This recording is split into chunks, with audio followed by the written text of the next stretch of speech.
السلام علیکم ورحمۃ اللہ وبرکاتہ۔ آپ دیکھ رہے ہیں ہریرہ ٹی وی اور میں ہوں ابو ہریرہ مدنی۔ امید کرتے ہیں کہ آپ سب خیر و عافیت سے ہوں گے۔ دوستو، آج کی اس ویڈیو میں ہم بات کریں گے کہ سانپ اور مور کو جنت سے آخر کیوں نکالا گیا تھا، کیا وجہ تھی جس کی وجہ سے سانپ اور مور کو جنت سے باہر جانا پڑا۔ تو بغیر آپ کا وقت ضائع کیے چلتے ہیں آج کی اس ویڈیو کی طرف۔ سبسکرائب کریں ہریرہ ٹی وی کو اور ساتھ میں دی گئی گھنٹی کے نشان کو دبائیں انفارمیٹیو ویڈیو سب سے پہلے دیکھنے کے لیے۔ دوستو، جب شیطان مردود لعنتی ہو گیا تو اس نے حضرت آدم علیہ السلام کو جنت میں سجدہ کرنے سے صاف انکار کر دیا۔ اسی وجہ سے اللہ تعالیٰ نے شیطان کو جنت سے بے دخل کر دیا۔ دوستو، جنت میں گھومنے پھرنے کھانے پینے کے لیے سب کچھ موجود تھا، لیکن اکیلے ہونے کی وجہ سے حضرت آدم علیہ السلام اداس رہنے لگے۔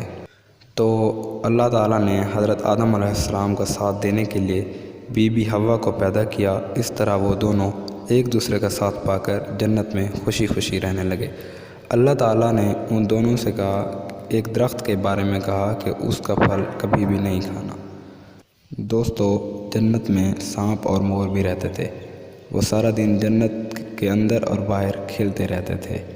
ایک مرتبہ جب سانپ اور مور جنت کے باہر گھومنے کے لیے گئے تو ان کی ملاقات شیطان مردود لعنتی سے ہو گئی۔ تو شیطان نے ان دونوں سے کہا کہ مجھے بھی کسی طریقے سے جنت کے اندر لے جاؤ۔ تو ان دونوں نے جواب دیا کہ ہمیں اپنے رب کا خوف ہے، جس کی وجہ سے ہم تمہیں جنت کے اندر نہیں لے جا سکتے۔ تو شیطان مردود لعنتی نے ان دونوں کو اپنی دوستی کی قسم دی۔ تو اس پر سانپ نے ایک مشورہ دیا کہ تم جلدی سے سانپ بن جاؤ اور مور تمہیں نگل لے گا اور جنت میں جا کر تمہیں واپس اگل دے گا۔ اس طرح کسی کو پتہ بھی نہیں لگے گا اور تم جنت میں بھی داخل ہو جاؤ گے۔ تو شیطان مردود جلدی سے سانپ بن گیا اور مور نے اسے نگل لیا اور جنت میں جا کر اسے اگل دیا۔ اور شیطان نے حضرت آدم علیہ السلام اور بی بی حوا کے پاس جا کر انہیں کہا کہ اس درخت کا جا کر پھل کھا لو، یہ تمہاری ہی بھلائی کے لیے ہے۔ تو انہوں نے اس درخت کا پھل کھانے سے صاف انکار کر دیا۔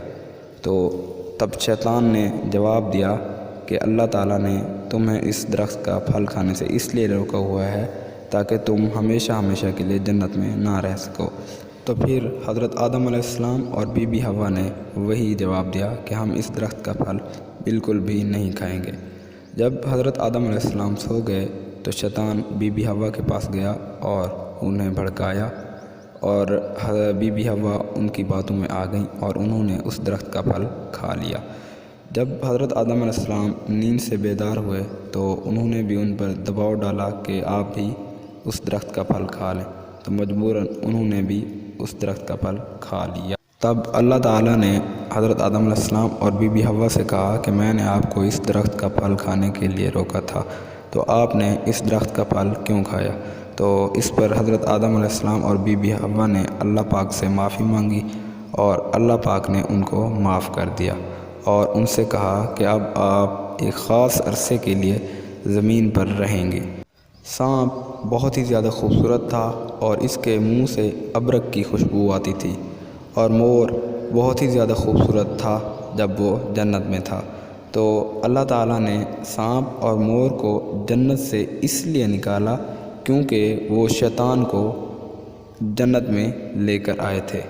تو اللہ تعالیٰ نے سانپ اور مور کی خوبصورتی چھین کر انہیں جنت سے بے دخل کر دیا اور شیطان کو بھی جنت سے بے دخل کر دیا۔ دوستو، آج کی اس ویڈیو میں بس اتنا ہی۔ انشاءاللہ جلد ملتے ہیں اگلی ویڈیو میں۔ اگر آپ کو یہ ہماری ویڈیو پسند آئی ہے تو ویڈیو کو لائک کریں، کامنٹ کریں اور چینل کو سبسکرائب کریں اور ساتھ میں دی گئی گھنٹی کے نشان کو دبانا نہ بھولیں تاکہ اس طرح کی انفارمیٹیو ویڈیوز سب سے پہلے آپ تک پہنچے۔ شکریہ، اللہ حافظ۔